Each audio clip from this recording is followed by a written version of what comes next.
Okay.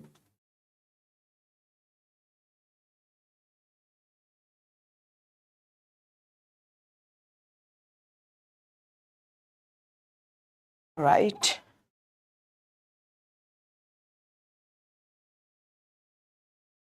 Done. Good evening, guys. Good evening, everyone. Good evening. Good evening, guys. Good evening, Afnan, Devendra Solanki, Bhavik, Kiran, Patel, Raj Patel, Ansel. Yeah, good evening, everyone. Good evening. Okay. So, in the last two classes, what we have discussed? We have discussed the basics, the cell membrane. We have discussed, also we have seen the cellular junctions. In yesterday's class, we have started with the membrane transport. Okay, we have started with the membrane transport, the active transport as well as the passive transport. Now, in yesterday's class, we have discussed about the active transport, the two types of active transport. That's the primary active transport and secondary active transport. Just as a recap, tell me, sir, primary active transport. See, which transporters are example of primary active transport? Any transporters which end with the name ATPase. Okay, all are example of primary active transport where there is a direct use of energy. Okay, and wherever you see the word co-transporters, symporters, antiporters or exchangers, they are all examples of secondary active transport. Okay, secondary active transport. Guys, can you tell me reabsorption of glucose in the nephrons, in the proximal convoluted tubule? Reabsorption of glucose is an example of secondary active transport. Glucose reabsorption occurs along with sodium. Okay, glucose wherever, like see, try to understand something like that. See, whenever the sodium is getting reabsorbed, also the glucose is going to be reabsorbed. Okay, so this is an example of co-transport or symport. So all symporters and co-transporters are examples of secondary active transport. Okay, secondary active transport. Now, anyway, sir, that we have discussed in yesterday's class. Now, in this class, let's discuss about the passive transport. Okay, first let's discuss about the passive transport, and after that let's discuss a small topic, that's the total body fluids. Okay, now देखो here. First let's discuss about passive transport.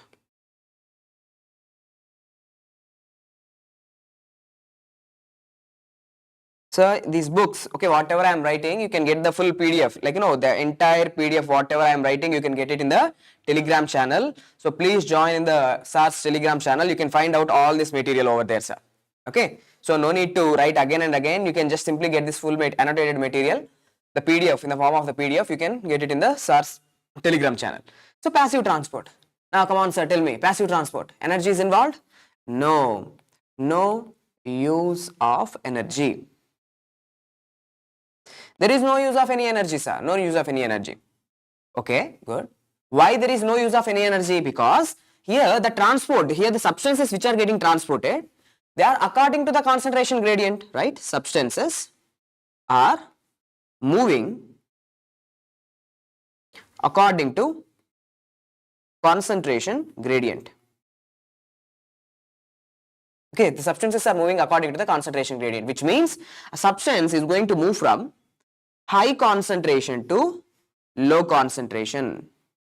Okay, substance is moving from high concentration into low concentration. Okay, so this is something natural. Okay, this is something natural, right? So there is no need of any energy. Simply it will happen automatically by the nature. Substance can move from high concentration to low concentration. Passive transport. Now my question to you guys, how many types of passive transport do you know? How many types of passive transport, which you should know at least, before, like in your first year of MBBS at least. Okay, what you should know is, so there are two types. The two major types of passive transport. What are there, sir? Number one is the diffusion.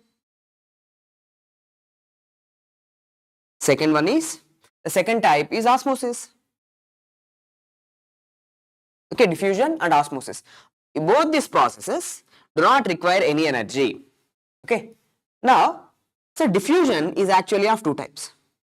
Diffusion is further divided into two types. What exactly is this? Diffusion is further divided into two types. So, it is of simple diffusion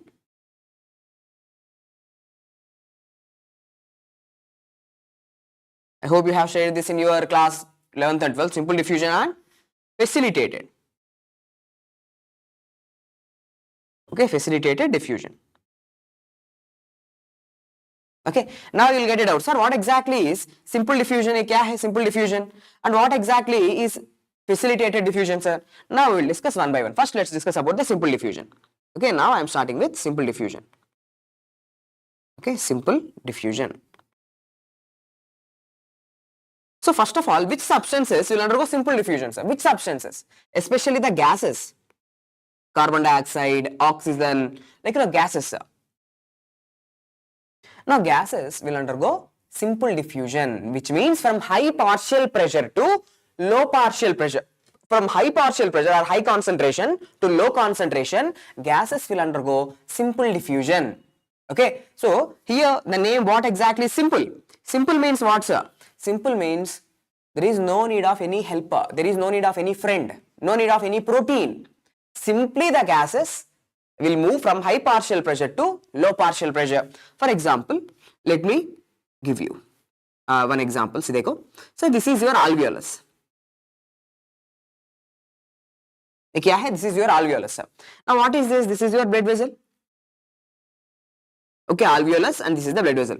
Now you know, right, in our lungs, the functional units alveolus are there. Now in the alveolus, oxygen is going to be there here.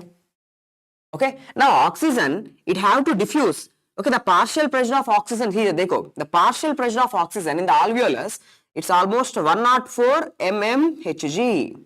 Okay, 104 mmHg. The same partial pressure of, okay, the partial pressure of oxygen in the alveolus, let me just make a small correction. Yeah, so like this. Partial pressure of oxygen in the alveolus is 104 mmHg. Now here, partial pressure of oxygen in the arteries. Do you know how much it is? It is 40 mmHg, sir. 40 mmHg. Okay. Now, by default, by nature, simply the oxygen molecules will start to diffuse into the artery. Oxygen will diffuse into the artery.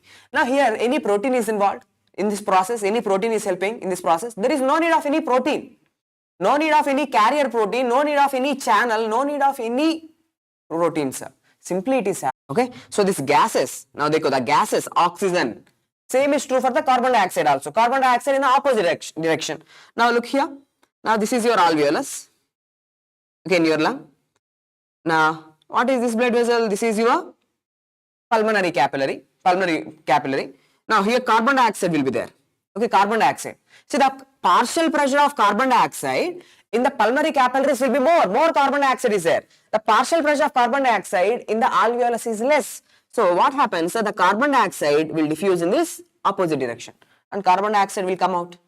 So points which I want you to know is, so the gases, carbon dioxide and oxygen, they will undergo simple diffusion. They will undergo simple diffusion. How they are getting transported in the blood? Simple diffusion. How they are getting transported in and out of the lungs? Simple diffusion. Now second question, note. Sir, look here, dekho. Sir, this carbon dioxide molecule, first it is crossing this blood vessel, right? It is crossing the blood vessel. Here, the alveolus are lined by the cells. You know, the alveolus, they are lined by the cells, which are called as the pneumocytes. Lining cells are there. So these gases are crossing the cells, sir. The gases are crossing the cells, which means, right, gases are lipid soluble. MCQ. Gases like oxygen and carbon dioxide, they are highly lipophilic or lipid, okay, soluble. They are lipid soluble. Okay. Yeah, anyone from KSMA? Yeah. Like, you guys are making friendship now itself. So, lipid soluble. Next, what else you should know? So, this is not enough. You should know one important law. Okay, that is called as Sfix law. Now, in the diffusion topic, you should know the Sfix law. I hope you have shared this Sfix law in your class 12th. Sir, what exactly is Sfix law of diffusion? Any idea, guys? What is the Fick's law of diffusion? Any idea? Fick's law of diffusion. See, Fick's law of diffusion, it says, this Fick's law, it tells us that this diffusion is happening, right, from high concentration to low concentration, or from high partial pressure to low partial pressure. It depends on which parameters. Diffusion depends on which parameters, sir. Okay? So, Fick's law of diffusion, right? Diffusion is directly proportional to, so diffusion of gases, it is directly proportional to delta P. Okay, delta P, that is pressure difference. Okay, pressure difference of delta P, and also dependent on the area, surface area. Okay, delta P, surface area. But diffusion is inversely proportional to, you know, right? Okay, diffusion is inversely proportional to the thickness of the membrane. Okay, so how to understand this? In our MBBS, as a doctor, how this Fick's law is going to be helpful for us? Okay, there you go, guys. Diffusion is dependent on which parameters? It's showing here 3 parameters. Okay, diffusion is dependent on 3 parameters. One is delta P. What is delta P? Pressure difference. Pressure difference. I will explain that. Diffusion is also dependent on the surface area. Means more the surface area, more diffusion.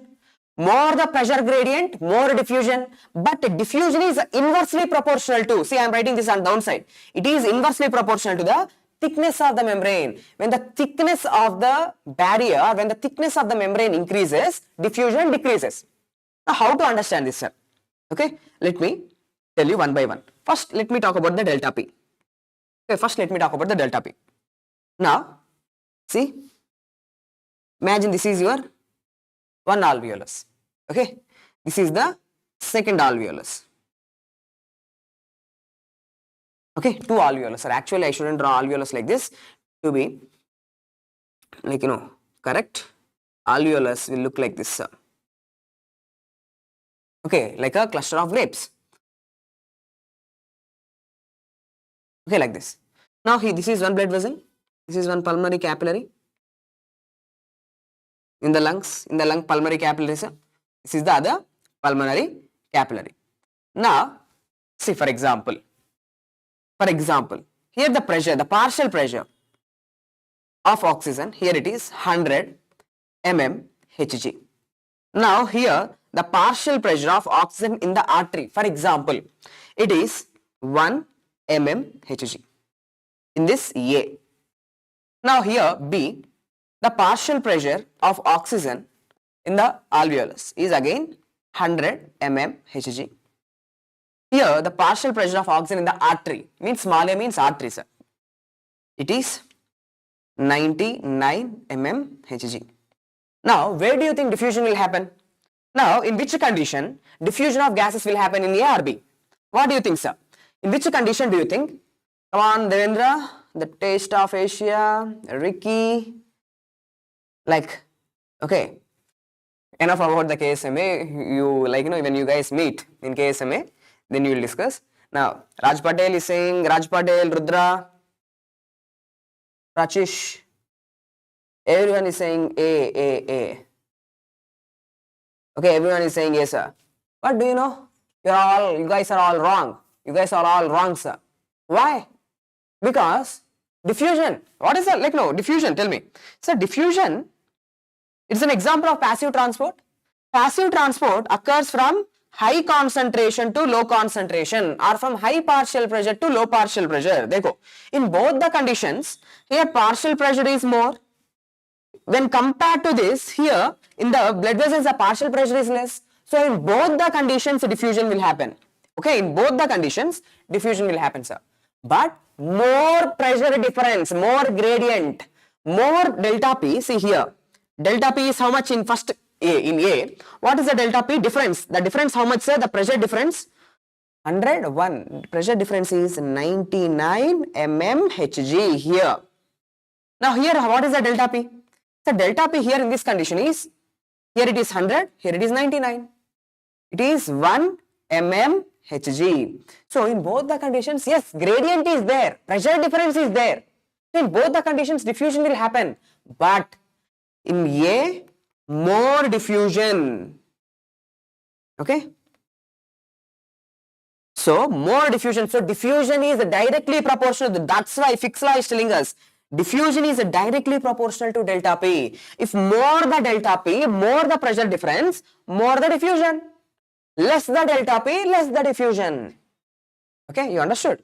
So this is what you need to know. This is how the questions will be asked in the exams. Okay. Next, delta P completed. Delta P business is completed.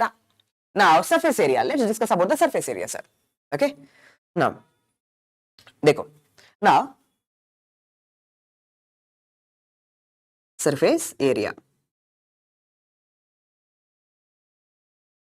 Now, let me show you the healthy alveolus. Healthy alveolus. Okay, healthy alveolus. Okay. This is how the healthy alveolus is going to look like.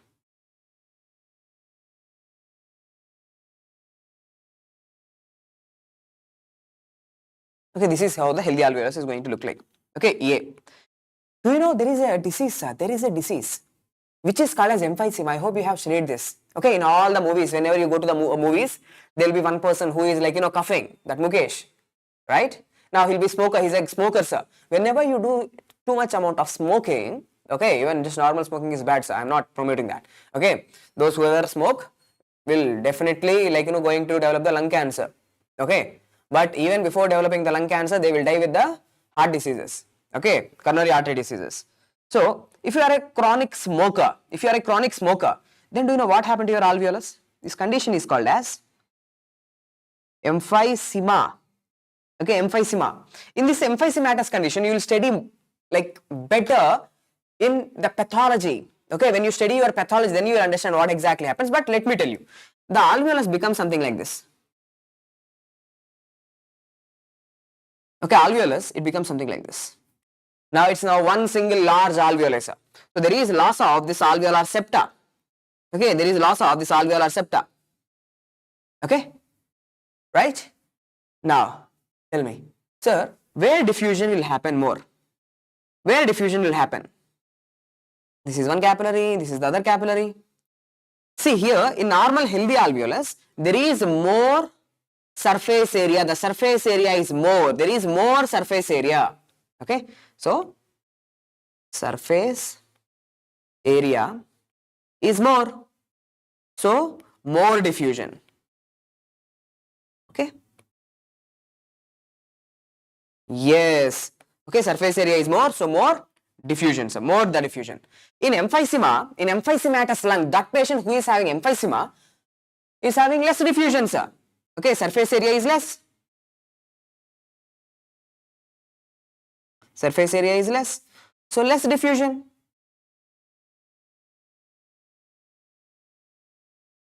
Okay. So now tell me, if someone comes to you and asks you, in emphysema condition, what happens to the diffusion? Diffusion decreases. Why? Because surface area is less. Lesser surface area, so lesser diffusion. Of course, diffusion will happen, but lesser diffusion. But here, more diffusion will happen. More surface area, more diffusion, sir. Okay, done. Next, this surface area also completed. I have given you the example also. Now, what we are left with? Thickness of the membrane. Thickness. What exactly is this thickness, sir? Third line. Thickness. Okay, what is that thickness? I will explain you. Dekho. Now, this is the normal alveolus. For easy understanding, I am showing you the normal alveolus like this. But actually, you know how it looks like. It looks like a cluster of grapes. But imagine this is the normal alveolus. Imagine. Okay. Now, here what is this? This is the capillary, pulmonary capillary. Okay, here it is a pulmonary capillaries. Right? Now, here these alveolus are lined by epithelial cells. These are the epithelial cells lining the alveolus. These epithelial cells are called as pneumocytes. Okay, they are called as what? They are called as pneumocytes. Later, when you study your respiratory system, respiratory physiology, later you will understand there are two types of pneumocytes, type 1 pneumocyte, type 2 pneumocyte. You will understand later. Okay, but now, look, sir, air is here. Air along with oxygen, different nitrogen, air is there. Okay, now this oxygen have to diffuse, right? This oxygen, it have to diffuse like this. Now, these oxygen molecules, they have to cross what? They have to cross first this epithelial cells. Okay. Later, it have to cross this interstitium, pulmonary interstitium. This area is called as interstitium. Okay, it have to cross that. Later, it have to cross the endothelial. We see even the blood vessels are lined by cells. These blood vessels, these lining epithelial cells. These lining epithelial cells, they are called as endothelial cells. What are they called as? Endothelium. Okay, endothelium, sir. Okay. Now, it has, see, this oxygen molecule have to cross this pneumocytes. It have to cross this interstitium. Okay. And it have to cross the endothelial cells, and now it have to enter into the blood vessel. So, there is this layers, right? These are like gates. These are like barriers. Okay. They are like gates. Now, this oxygen have to cross through all these gates. Now, what happens if this actually all this together, it is called as, okay, it is called as alveolar, like, you know, alveolar, basement membrane. Okay, so this all this area, this is called as, okay, alveolar. Actually, I shouldn't say exactly alveolar basement membrane. This is called as alveolar barrier. So that's a barrier. Okay, that's a barrier. Okay. Okay. Now, let me tell you. Sir, this is pathology. As a doctor, what is important to you? Now, dekho. There are certain persons who are working in the silica, like, you know, in the sand factories. Okay. So there are certain persons who are going to work in coal, like, you know, coal mining industry. Now they will be continuously inhaling this dust particles, coal particles, or sand particles. Now, do you know what happens in their lungs? Okay, do you know what happens in their lungs? Now, what happens in their lungs is their lungs are continuously getting damaged because of the inhalation, because of the inhalation of this coal particles, coal, like, you know that coal, black color thing. The coal particles, sand particles, okay, dust particles. You know what happens? The lungs are continuously getting damaged, sir. Inhalation of the dust particles, your body will try to remove the dust particles. So during this process, lungs will be damaged. So what happens is, how they are getting damaged, you will understand in your pathology. Now, what happens is, there is excessive deposition of fibers. Okay, there is excessive deposition of collagen fibers, sir. Collagen fibers. Now, for example, imagine if you are having any damage in this area. If you are having any damage in this area, for example, you have a trauma, sir. You had a fall. Now, you are going to have an erosion in this area. Now, what happens? You are going to have a bleeding. Later on, that wound will heal, right? There is going to be wound healing that's going to start.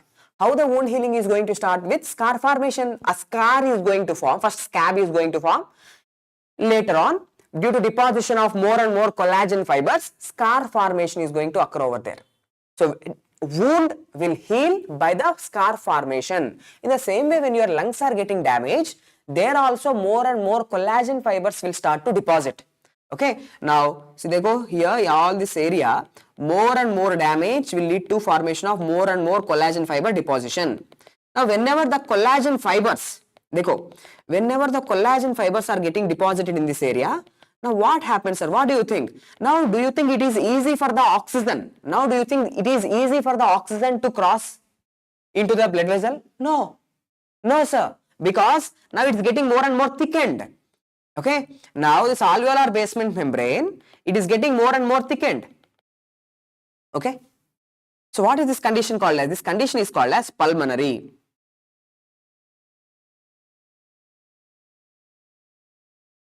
Pulmonary fibrosis. Okay, pulmonary fibrosis. So, in this pulmonary fibrosis, what happens? The pulmonary fibrosis, the thickness of the membranes increases. When the thickness of the membranes increases, diffusion, what happened to the diffusion? Diffusion decreases in pulmonary fibrosis, right? Thickness increases. So, what happened to the diffusion? Diffusion decreases. Okay.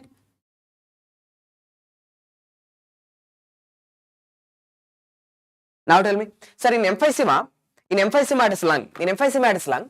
what happened to surface area? In emphysematous lung, the surface area decreases. So that what happens?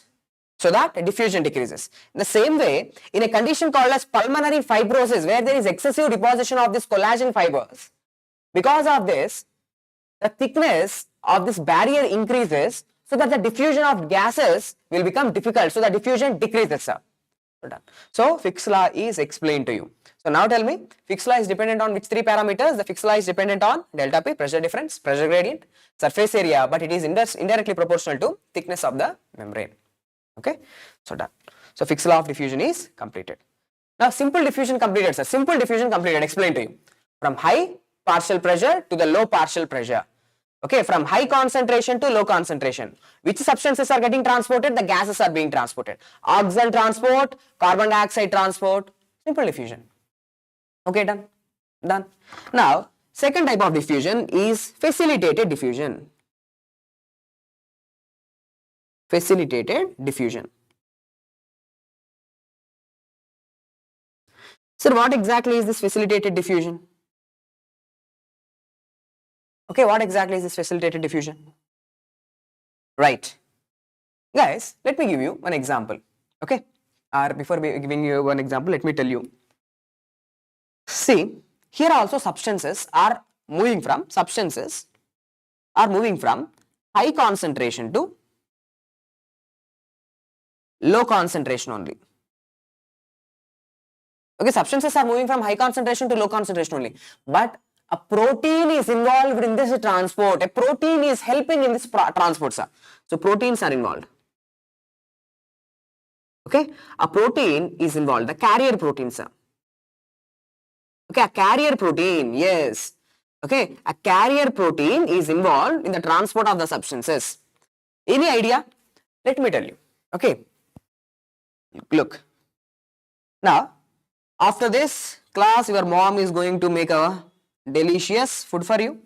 Okay, your mom is going to make a delicious food for you, right? Now, you are going to have the dinner night. You are going to have the dinner. So, imagine you are having chicken biryani, for example, today. Okay, today is Saturday or Friday? What exactly is today, sir? Today is, even I am forgetting. Oh, today is still Friday. Okay. But anyway, okay. So, today your mom is making chicken biryani for you. So, you are going to eat that chicken biryani. Okay, you are going to eat the chicken biryani.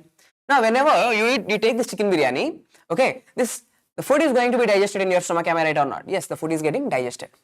Now, the rice you are taking is getting digested, sir. Now, when the rice is getting digested, who is going to be released, sir? The digestion products. What are the digestion products? End products of digestion. What are the end products of digestion? Glucose. Glucose. The chicken, whatever you are going to eat, the chicken, it's proteins, right? So, it's going to be converted into amino acids. It's going to be converted into amino acids. But anyway, after eating food, okay, you are taking the food is going to be digested. Okay, the food is going to be digested. Now, this digested food is going to, the digested food like end products, glucose. Now, what happened to the blood glucose levels? What happened to the blood glucose levels? The blood glucose levels are going to increase. So, now you are having more glucose in your blood, sir. You are having more glucose in your blood. My question to you, sir, do you need the glucose in your blood or do you need the glucose in your tissues? Where do you want your glucose? We don't want the glucose in the blood. Why? We don't want the glucose in the blood. We want the glucose in the tissues. Okay. Now, let me show you the tissue here, sir. Tissues means what? Cells only, no? Our cells only. Okay. So, here they go. So, these are your tissues, especially which tissue? Skeletal muscles. Skeletal muscles. Okay, this is one skeletal muscle. Imagine this is your skeletal muscles, sir. Skeletal muscles means which are under your control. These muscles which are under your control, skeletal muscles, are adipocytes. What exactly are adipocytes? Adipocytes से क्या है? What exactly are adipocytes? Are fat storing cells. Now, my question to you, sir, your skeletal muscles, they need glucose. Yes, they are craving for glucose. We want glucose. We want glucose. And even adipocytes also want the glucose. Come on, glucose.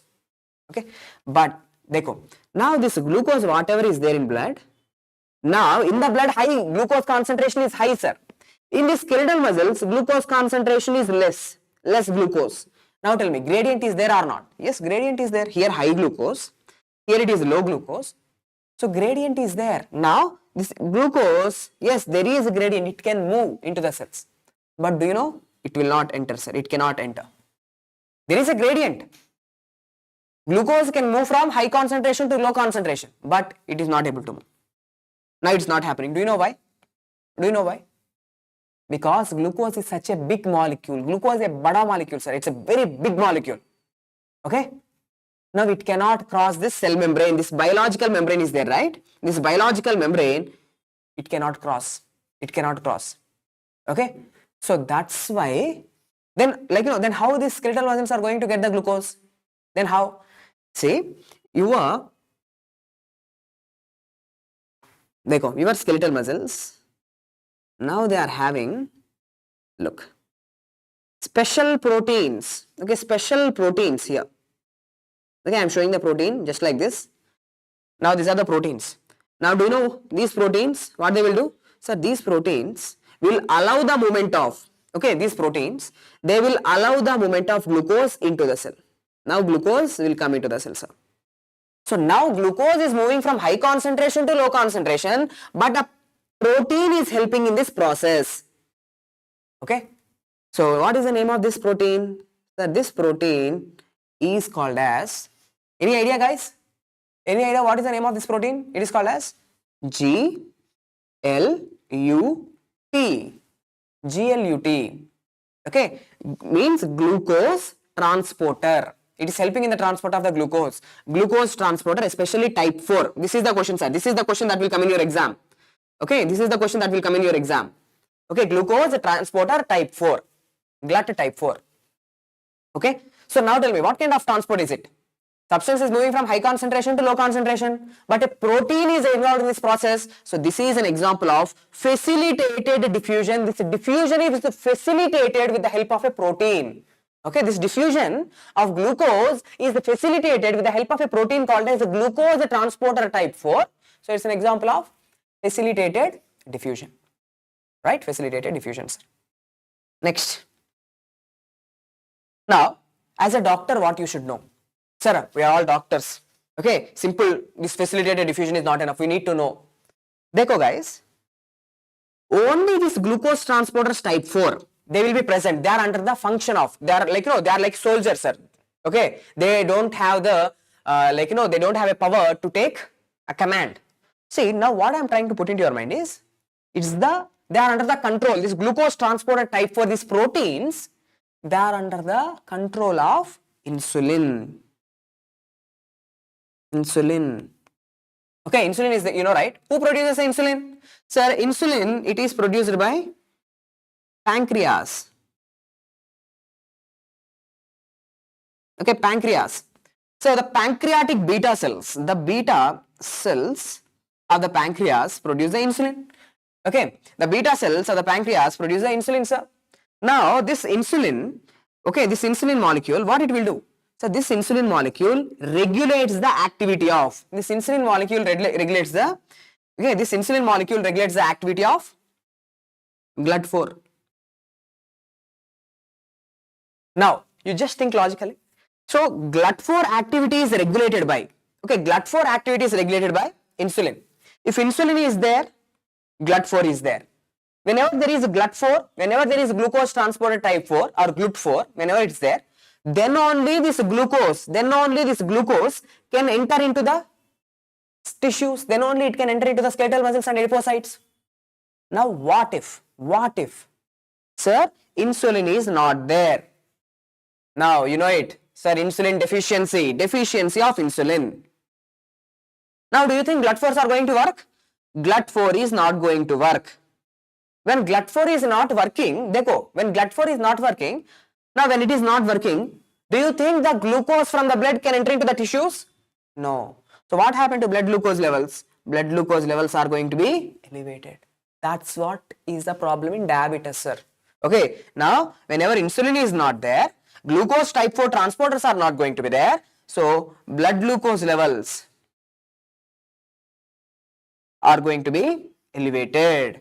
Okay, blood glucose levels are going to be elevated. When the blood glucose levels are elevated, what happens? It causes diabetes mellitus.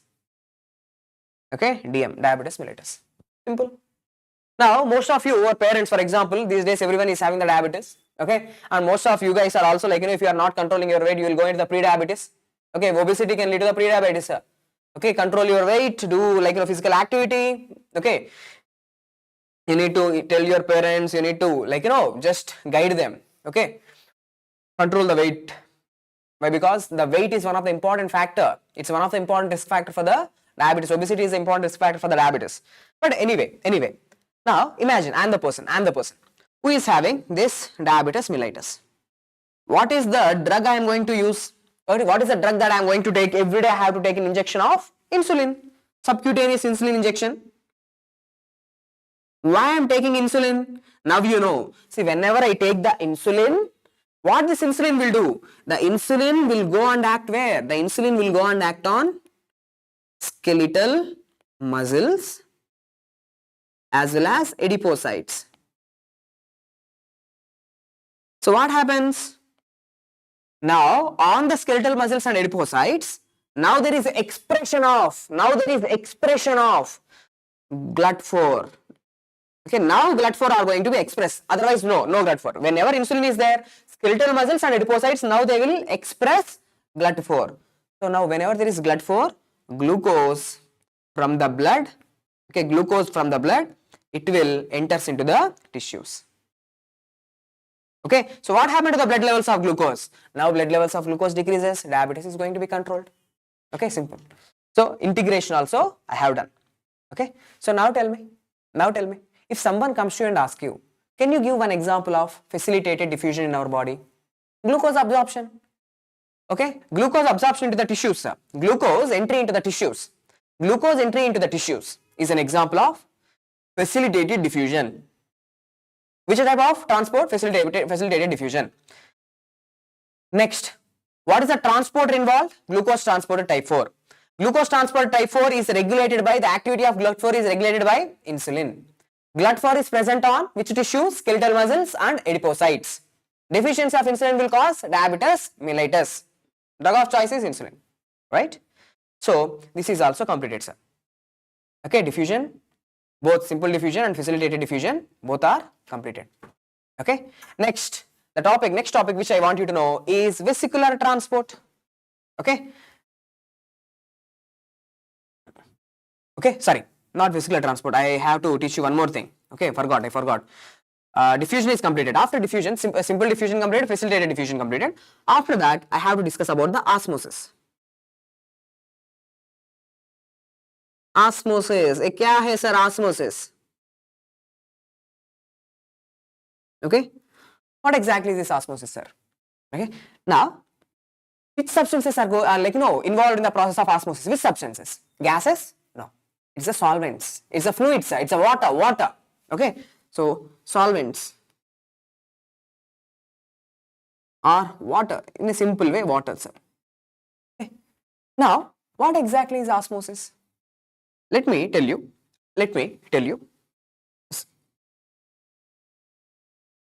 Dekho guys, look here.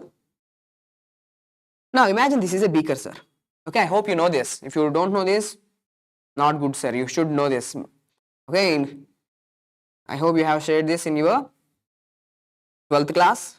I am taking two beakers, beaker A and beaker B, sir. Okay, beaker A and beaker B. Okay, now I have connected these two beakers. Okay, I have connected these two beakers, sir. Okay, A beaker with the B beaker. Now in both the beakers, I kept water. I kept the water like this.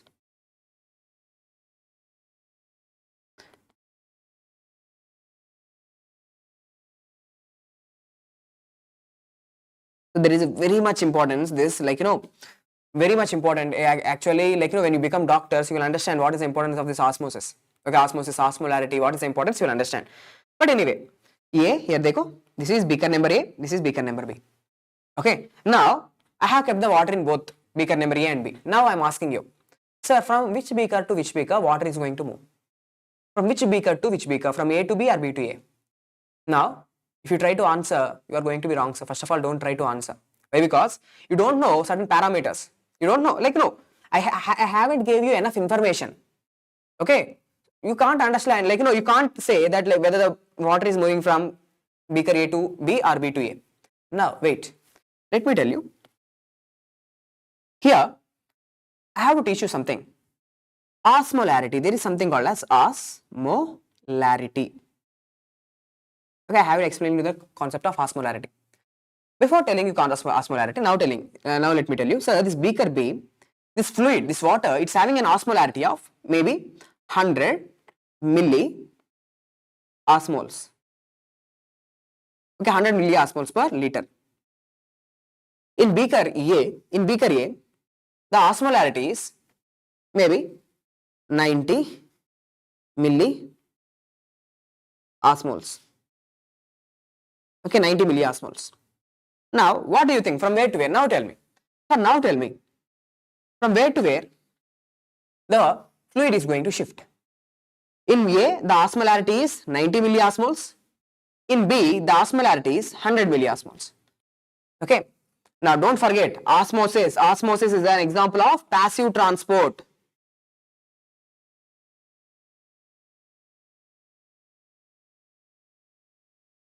A to B or B to A? From where to where? Now, Priyanshu, Afnan, Ricky, Tushar.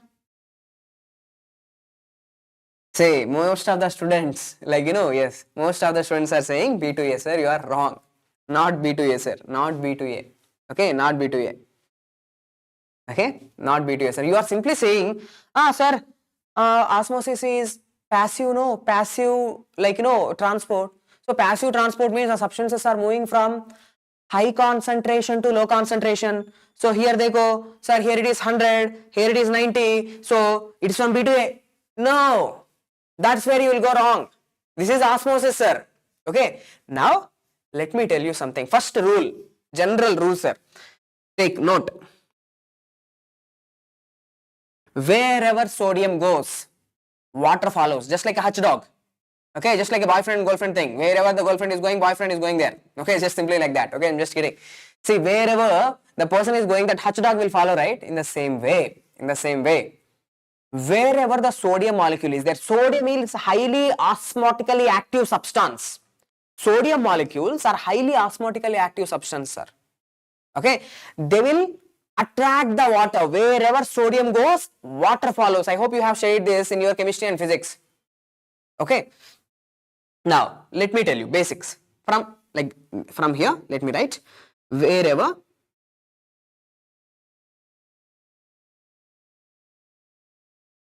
sodium goes, water follows.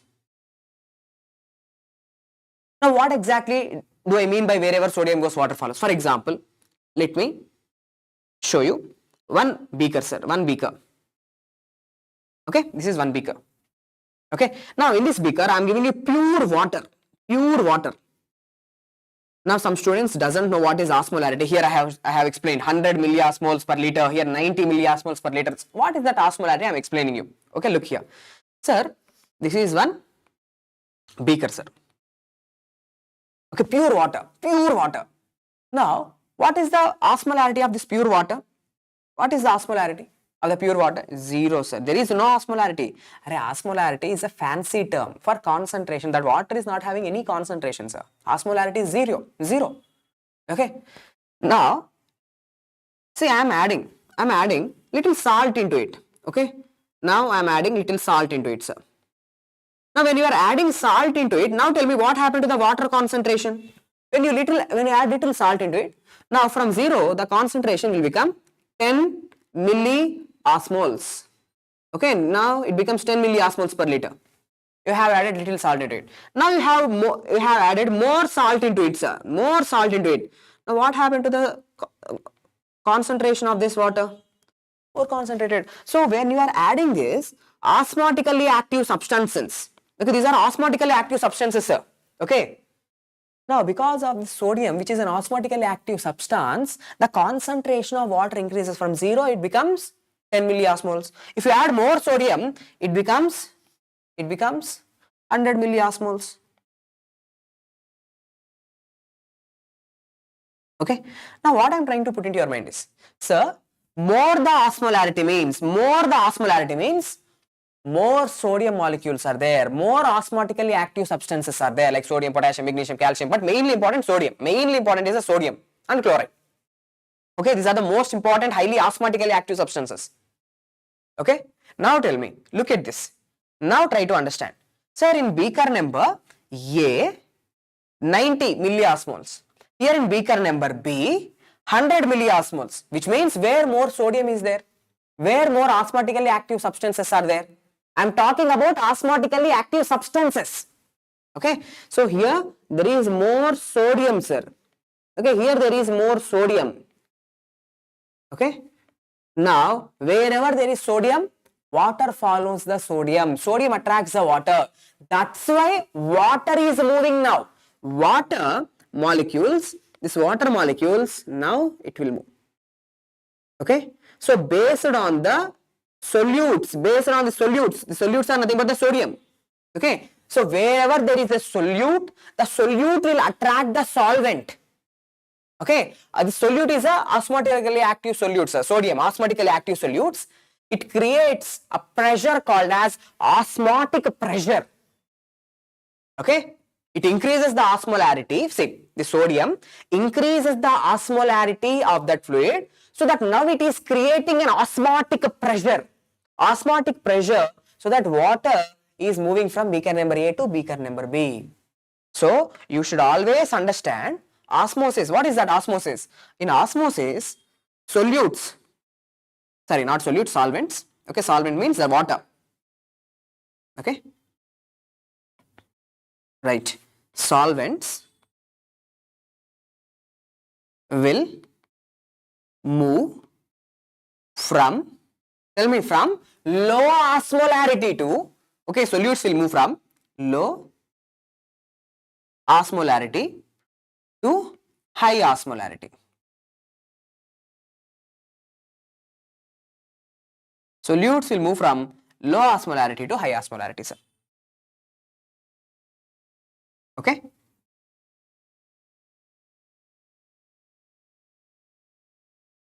Yeah. Okay. Yeah. Greetings from Somaliland. Okay. Greetings from India. Okay. Hope the lecture is helpful for you. Hope you can understand. Okay. Now, osmosis. Done. Osmosis is also completed. Right. Now, let me explain you about the vesicular transport. So, completed, sir. Passive transport completed. Okay. In passive transport, I have discussed about the diffusion. In diffusion, there is simple diffusion completed, facilitated diffusion completed. After that, the second type of passive transport, that is osmosis, also completed, where there is movement of the water molecules, where the movement of the water molecules from low osmolarity to high osmolarity. Water follows the sodium. Wherever there is sodium, water will try to move towards that sodium. Okay, water molecules will move towards the sodium. Okay, done. Next, the topic which I want to discuss here is vesicular transport. Okay, vesicular transport.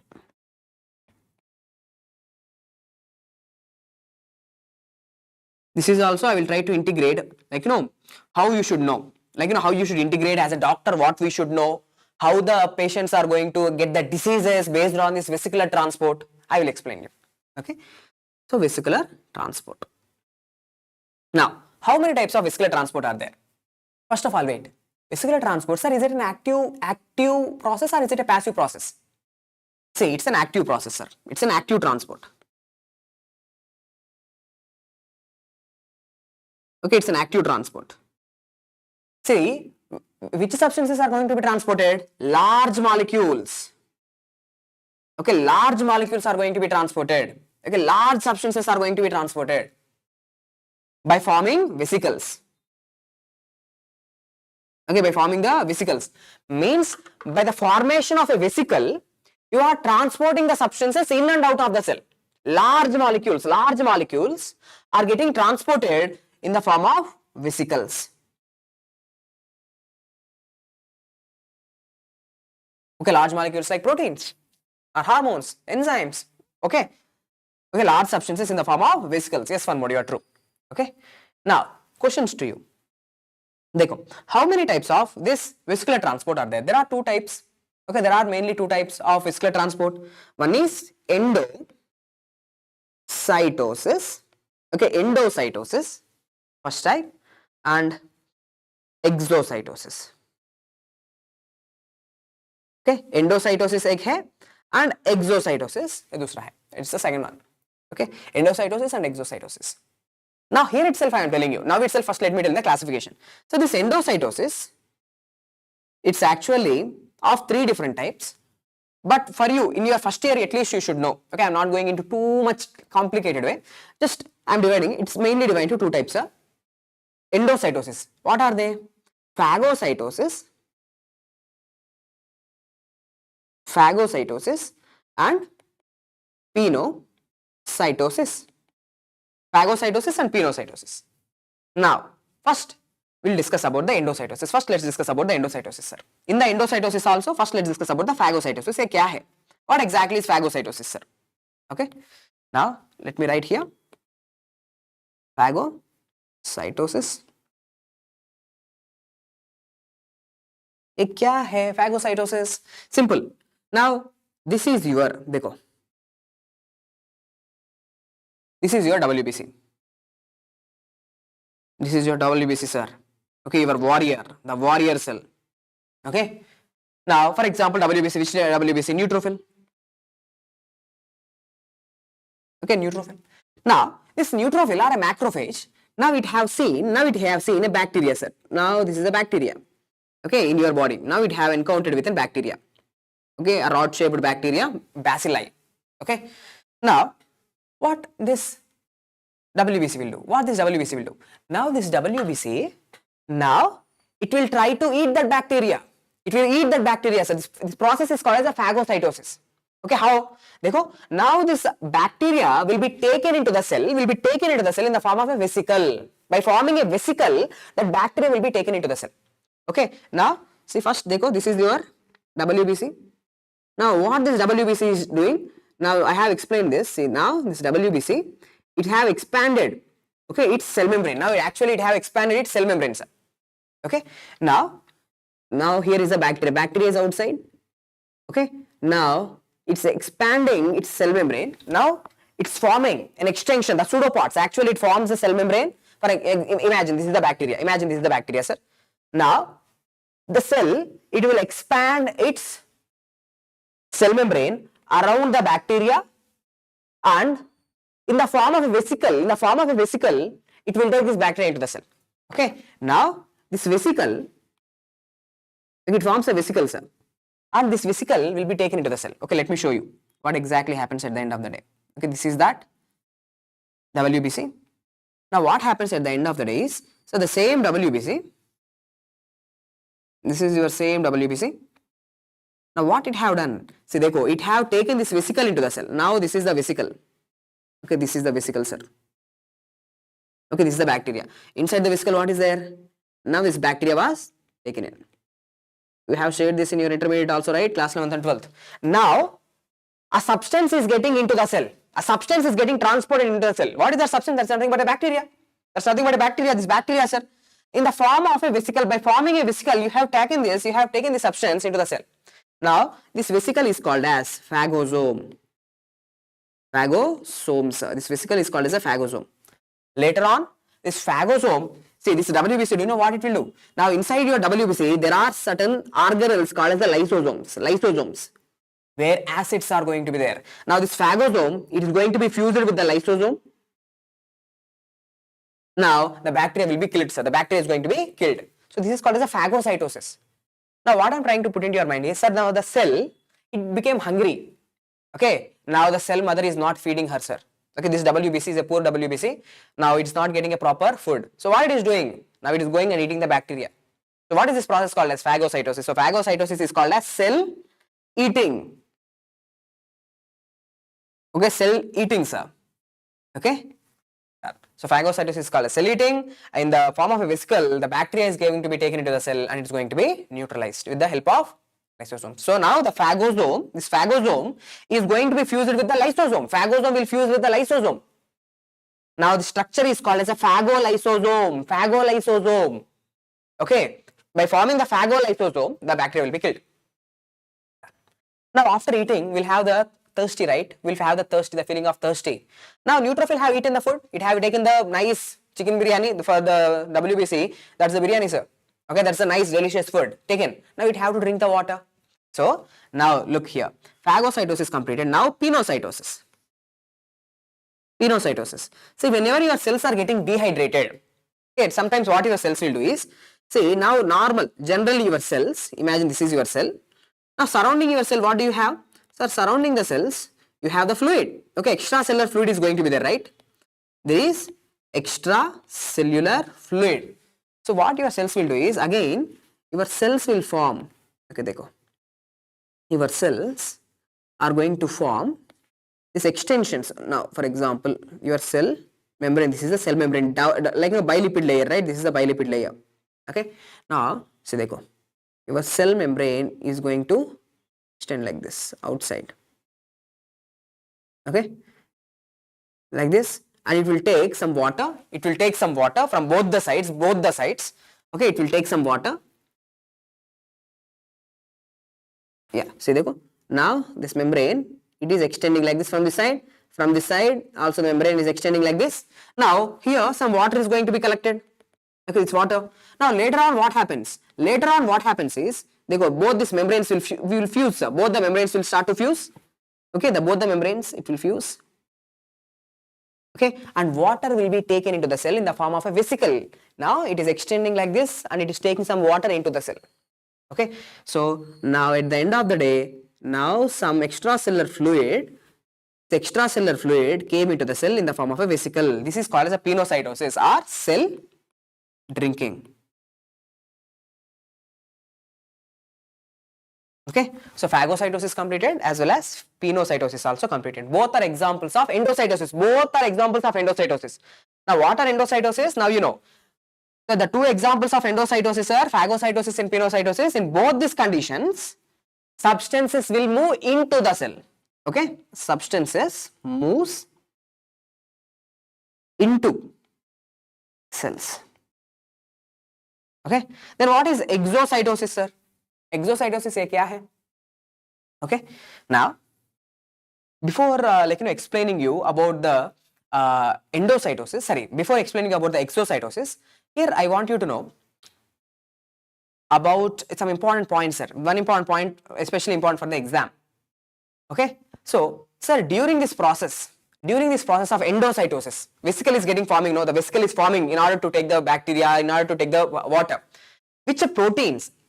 Okay, which proteins are helping in the formation of a vesicle? There are certain important proteins, sir. Here, dekho. Here in the cell membrane, there are certain important proteins which are involved in the formation of endocytosis, forming a vesicle and taking the substances in. Any idea, guys? Fun mode, Varun Kashyap, Nancy. Okay, guys, can you tell me? Vicky, Prince. Guys, can you tell me which substances are involved in endocytosis? Which proteins? Any idea? This is the clathrins. Proteins involved in endocytosis are clathrins. Okay? Clathrins, MCQ. So completed. Now exocytosis. Let's write exocytosis. Now this is little bit important for your exam. Okay, little bit important for your exam. As a doctor also, this is important, sir. How? I will explain you. Here in exocytosis, what is happening? Substances moves out of the cell. Substances will start to move out of the cell. Imagine, now there is this one cell, sir. Okay, this one cell is there. Now this cell is forming, okay, this cell is forming some hormone. Okay, this is a cell which is synthesizing some hormones, sir. It is producing some hormone. Okay, for example, this is a pancreatic cell, pancreatic beta cell. Now this pancreatic beta cell, now what it will do?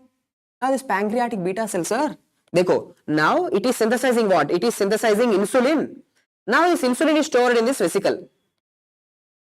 Okay, now insulin is stored in the vesicle cell. This is the pancreatic beta cell. Now this insulin have to release into the blood, right? The insulin have to release into the blood. So this vesicle, see, now this vesicle, do you know what it will do? This vesicle will come and it will fuse with this membrane. Why? Because all the vesicles are made up of same, like the same lipids are phospholipids. So now what happens is, what happens is, look here, this is the pancreatic beta cell. Now this vesicle is coming and fusing here.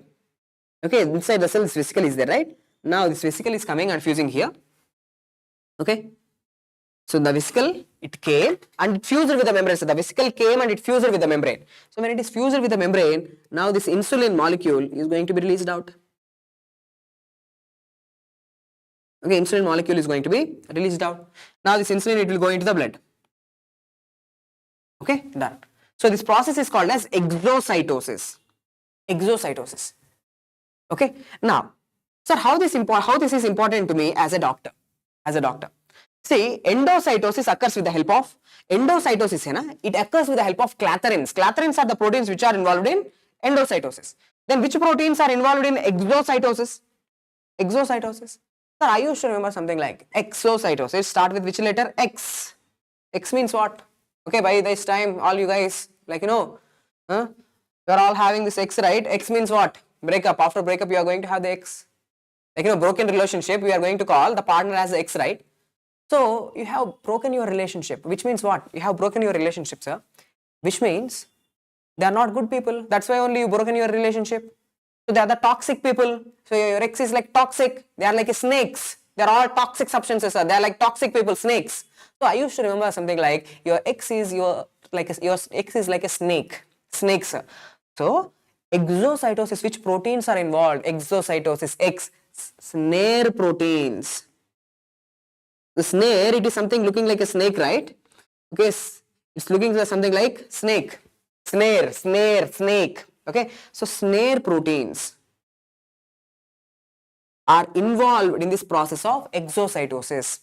What are the examples of snare proteins? Two important, I will tell you. Two important snare proteins. There are two important types of snare proteins. One is synaptobrevin and syntaxins. Okay, synaptobrevin and syntaxins. Okay, Ricky, relatable. Yes, right? They are the toxics. Okay, snakes. Okay, so synaptobrevin and syntaxin. Okay, so now I am telling you from beginning how this is important to me as a doctor. Okay, now look here. You should tell me what is the cell that I am drawing. Okay, so this is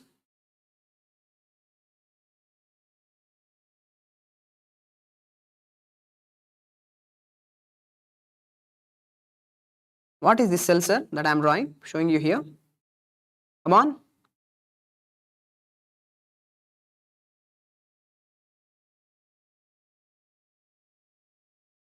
Your favorite cell.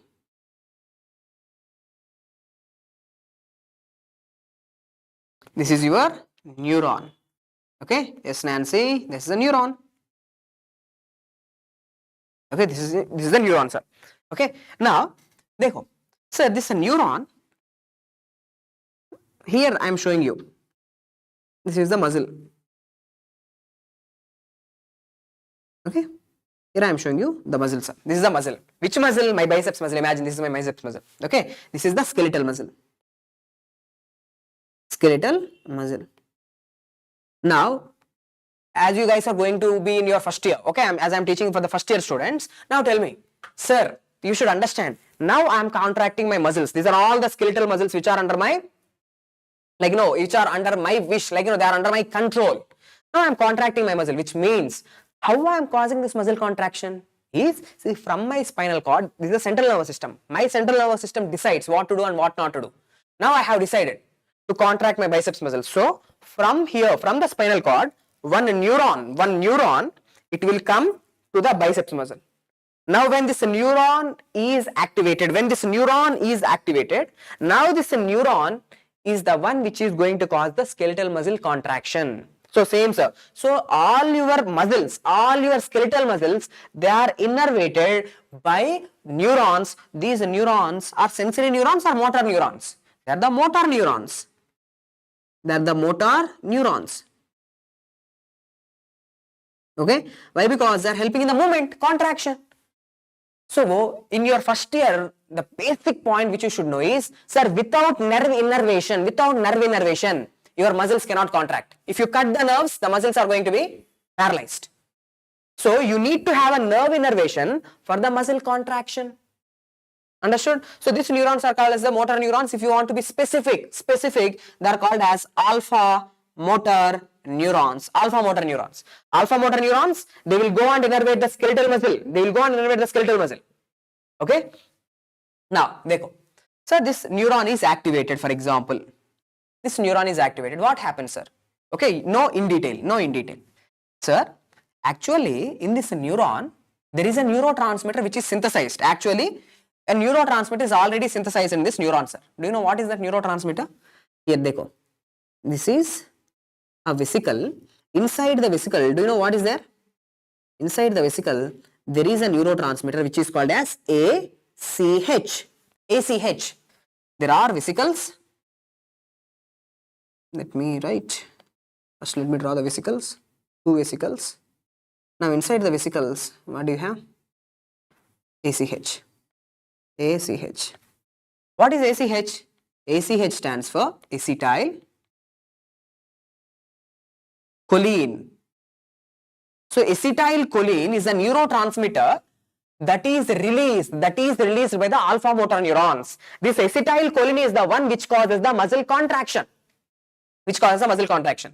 Okay. Now, why we are discussing this? Now, this is the concept of exocytosis. Now, this acetylcholine containing vesicle, it have to undergo exocytosis and it have to release the acetylcholine. Now, wait, some important points. What is this? Sir? This is the skeletal muscle. That's the skeletal muscle membrane. So, this is the muscle membrane. This is called as sarcolemma.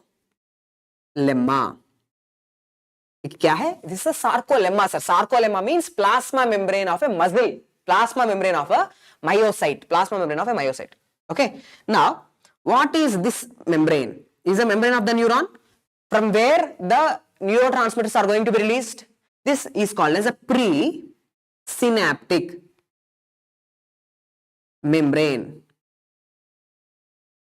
Okay, presynaptic membrane. Now, what is this junction called as here in this condition? This junction, okay, it is called as neuro. See, there's a neuron, neuro and muscle. In between the neuron and the muscle, there is a junction. This is called as neuromuscular junction. So, there is a neuromuscular junction. Now, into this neuromuscular junction, this acetylcholine should be released. Okay. Now, let me tell you what is normal. What is something normal, sir? Okay. So, these are the vesicles, no? So, these vesicles, they contain this protein, sir. Dekho. They contain these proteins. Snare proteins. Okay. They contain these proteins. Snare proteins. Okay. These are the snare proteins, sir. Syntaxins.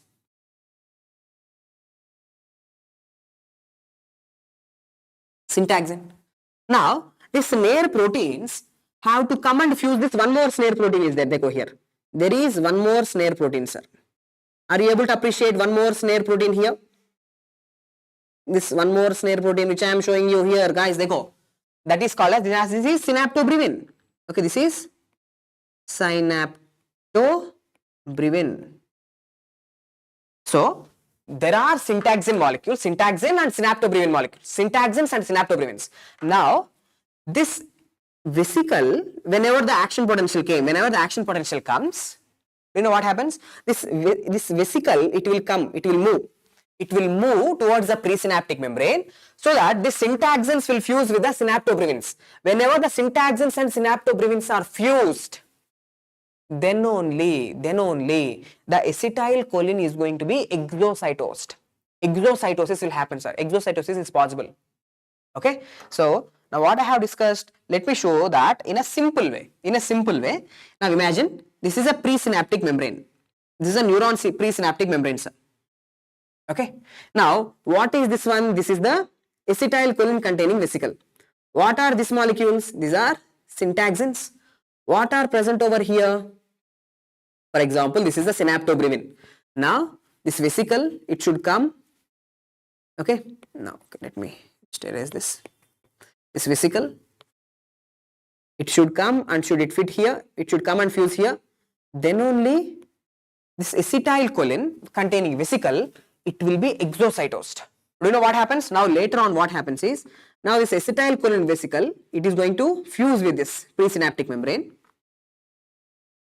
Okay, it is going to fuse with this presynaptic membrane, and acetylcholine is going to be released out.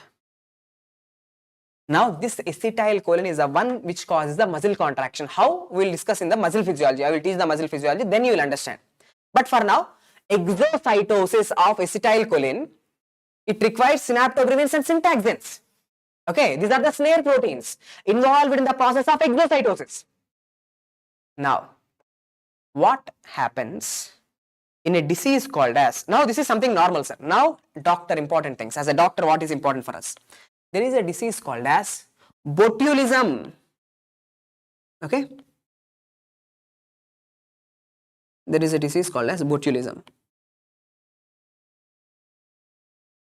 Sir, can you tell me what is this botulism? This botulism, it's because of which bacteria? Guys, can you tell me this botulism is because of which bacteria? Come on, fun mode. Yes, this is because of Clostridium.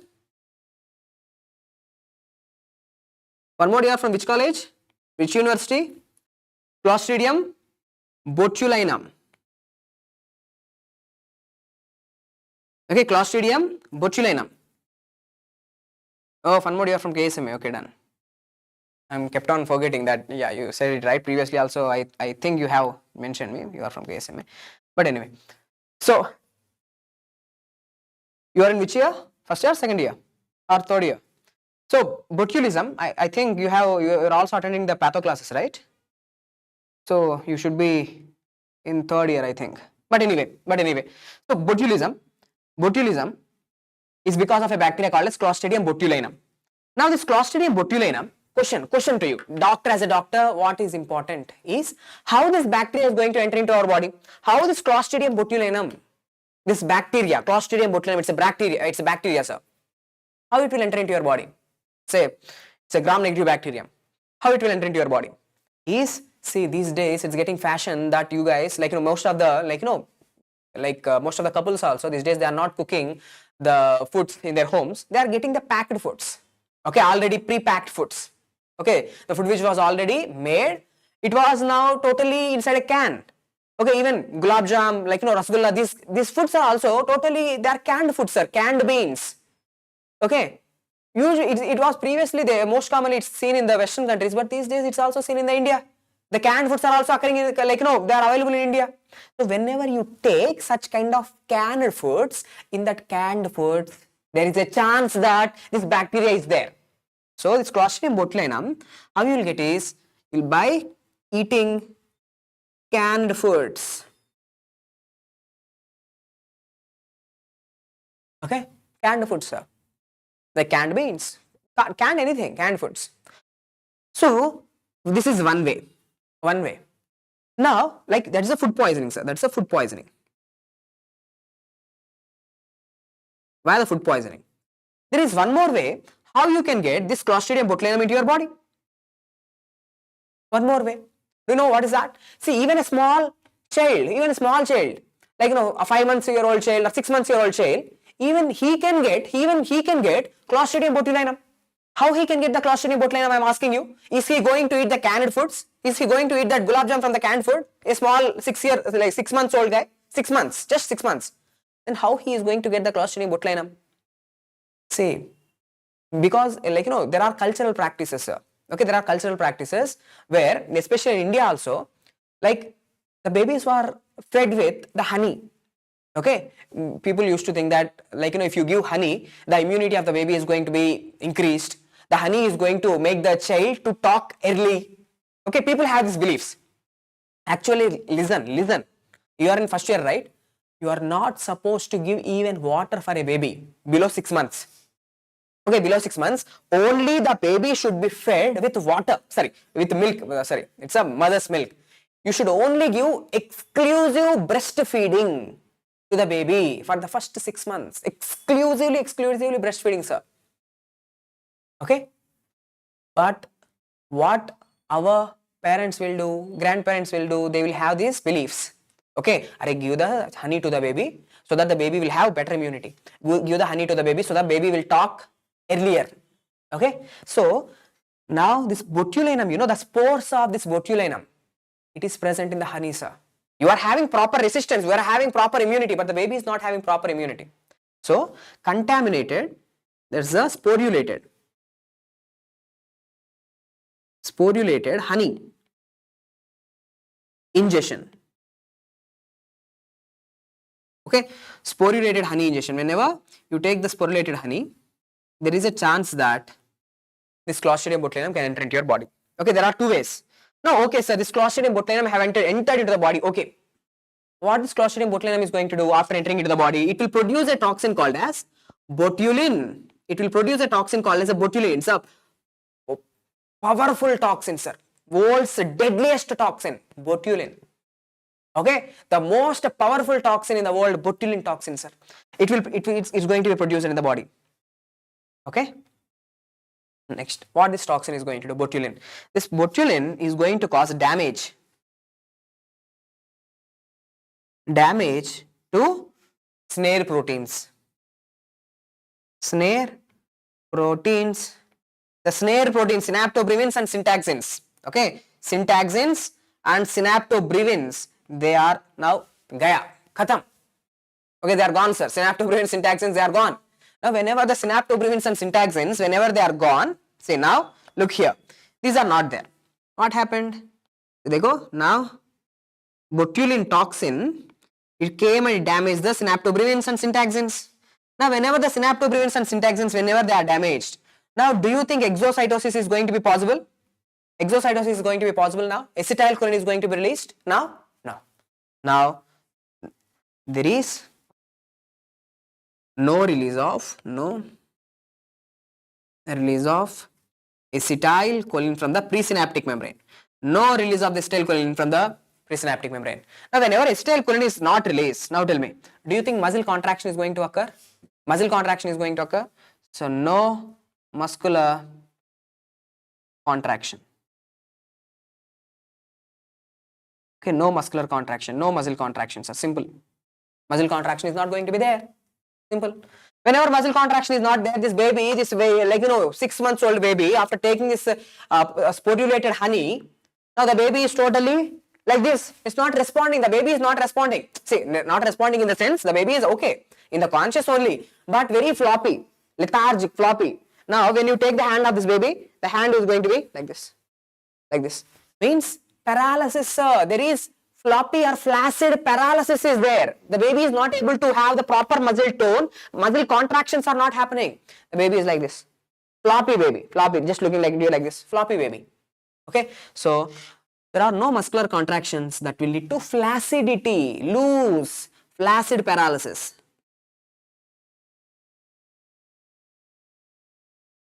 Okay, flaccid paralysis is going to be seen. So, these babies are called as floppy babies.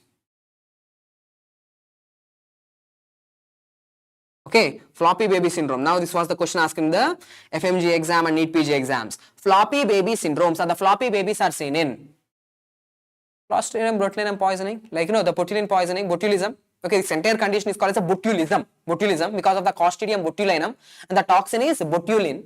What it is doing? It damages the snare proteins. It damages the snare proteins so that there is going to be flaccid paralysis. The patient is going to have the flaccid paralysis, sir. Okay, understood? So, this is how you need to integrate the things. Okay, this is how you need to integrate the. Okay, so exocytosis is also completed. Exocytosis and its integration. Exocytosis X is like a snare protein. Synaptobrevins, syntaxins. Okay, synaptobrevins and syntaxins. Okay, done.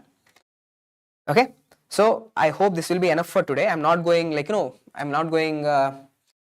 further because we have one more session, live session is there. We'll stop till here today. Tomorrow let's continue with the cellular fluids, the body fluids. What is the intracellular fluid, extracellular fluid, transcellular fluids? How if I give the saline infusion, what happened to the total body fluids? How they are going to be changed? Okay, what is the concept of osmolarity, the tonicity, hyperosmolar fluids, hyperosmolar saline, hypoosmolar like saline, that we'll discuss in the tomorrow's class, sir. Okay, I hope the concept is clear. I have gave you my number also in last class. I have gave you my number also. Okay, if you have any doubt regarding the subject, okay, if you have any doubt regarding the subject, you can always contact me. Okay, so hope the class is helpful. See you in tomorrow's class. Most probably tomorrow's class is not going to be at 6 o'clock. It will be scheduled earlier. Tomorrow class is going to be scheduled earlier, sir, by somewhere 5 o'clock, something like that. We'll inform you that. Okay, you will get that information. Hope the class is helpful. Thank you. See you tomorrow. Bye-bye.